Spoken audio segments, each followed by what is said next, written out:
La tierra descansó de la guerra. El libro de Josué nos relata de manera extraordinaria cómo el pueblo de Israel y su ejército, comandados por Josué y guiados por Dios, conquistaron la tierra de Canaán. El libro nos da muchos detalles de cómo Dios entregaba los reinos en manos de Josué, para que el ejército gane las batallas y tome las ciudades, destruya a los reyes y conquiste la tierra.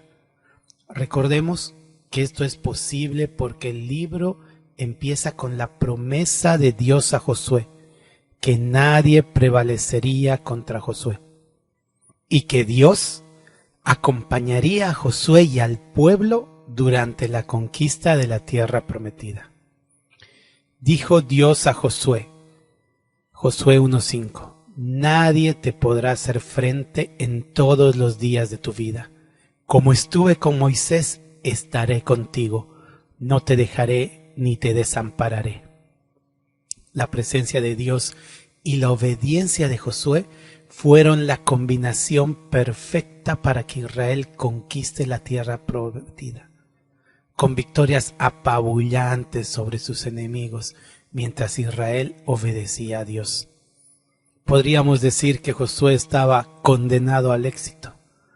Las victorias se acumularon rápidamente y de tal forma que al final Josué había derrotado a 31 reyes y sus ejércitos durante la conquista de Canaán. Al leer los versículos uno se imagina a Josué y al pueblo de Israel con algarabía y de festejo en festejo debido a las victorias. Pero no consideramos que la lucha desgasta y cansa, aunque solo se consigan victorias. Si consideramos nuestra situación como hijos de Dios, podemos ver que el ir de prueba en prueba y de victoria tras victoria, como dice la estrofa de la alabanza tan conocida, es como dar un paseo por el parque. Seguro que la vida entregada al servicio de nuestro Señor es la mejor manera de vivir, pero esto no quita que es una carrera no de velocidad, sino más bien de resistencia. Pablo lo entendía de esta manera cuando plantea que el trabajo, la vida entregada al Señor y la madurez cristiana deben proseguir hasta llegar a ser semejantes a Cristo. Esto solamente lo alcanzaremos al llegar a su presencia. Filipenses 3, 13 al 14. Hermanos, yo mismo no pretendo haberlo ya alcanzado, pero una cosa hago, olvidando ciertamente lo que queda atrás y extendiéndome a lo que está delante, prosigo a la meta, al premio del supremo llamamiento de Dios en Cristo Jesús. Y esa meta que debemos perseguir debe estar bien enfocada en las cosas celestiales y no en las terrenales, de las cuales su fin es la frustración, el arrepentimiento y el dolor. Este pensamiento prioritariamente terrenal lo tenemos arraigado a nuestro corazón. Me sentí muy sorprendido, apenado e incluso con un latente reclamo hacia Dios cuando leí el versículo 1 de Josué 13. Josué 13:1. Siendo Josué ya viejo, entrado en años, Jehová le dijo, tú ya eres viejo, de edad avanzada, y queda aún mucha tierra por poseer. Sentí que Josué había sido obediente a Dios durante toda su vida. Había entregado su juventud, su fuerza, su vida entera al propósito que Dios le había mandado, sin desviarse a diestra o a siniestra, tal como se lo pidió el Señor al encomendarlo como sucesor de Moisés. Pero habían pasado los años, Josué había envejecido y aún había mucha tierra por poseer. Josué no había terminado lo que se pensaba que debía terminar. No había conquistado todo lo que había que conquistar. No podía jubilarse.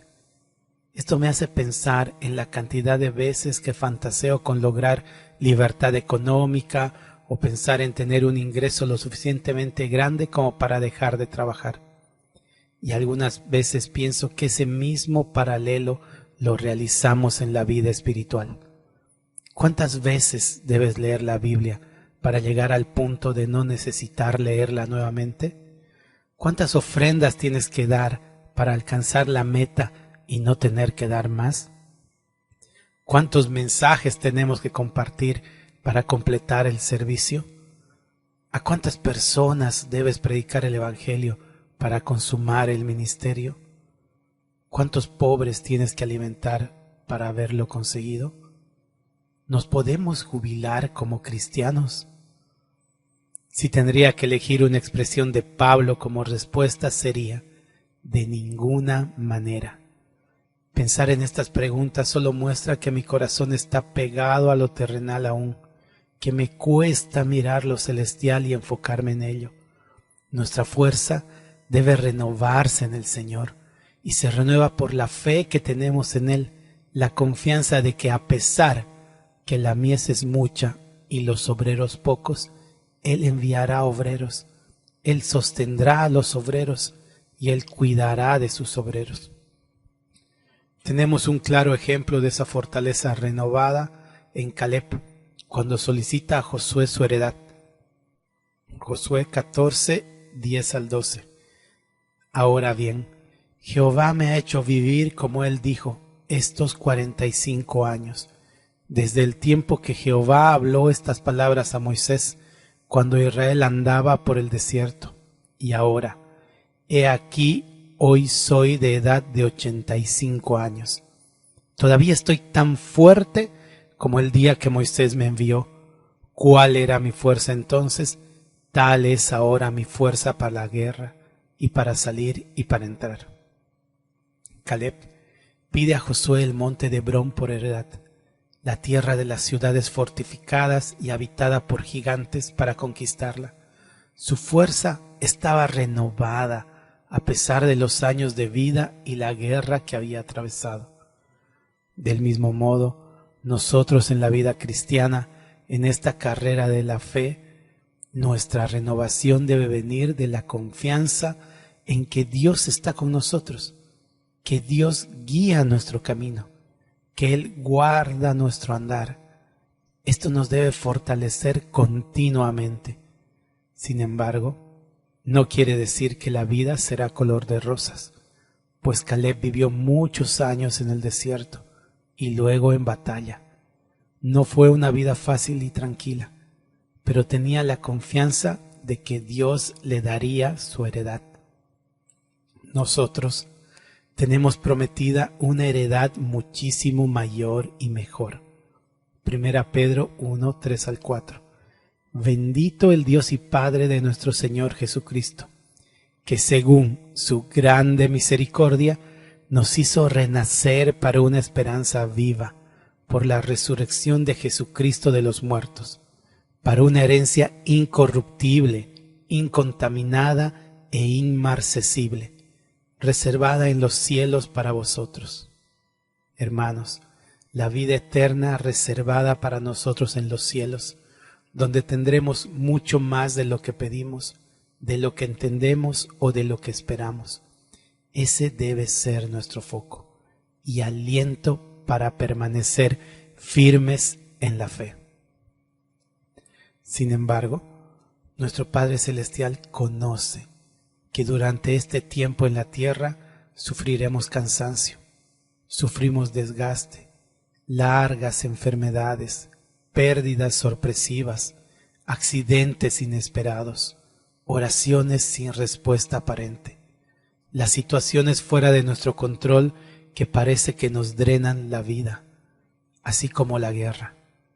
Están presentes y socavan nuestra salud, nuestra entereza e incluso parecen socavar nuestra fe. Josué 11:23. Tomó pues Josué toda la tierra conforme a todo lo que Jehová había dicho a Moisés, y la entregó Josué a los israelitas por herencia, conforme a su distribución según sus tribus, y la tierra descansó de la guerra. Después de haber completado una etapa de la conquista de la tierra de Canaán, y a pesar de que había pueblos contra los cuales se debía luchar, Josué entregó la tierra al pueblo de Israel, conforme Dios lo había mandado. Y después la tierra descansó de la guerra.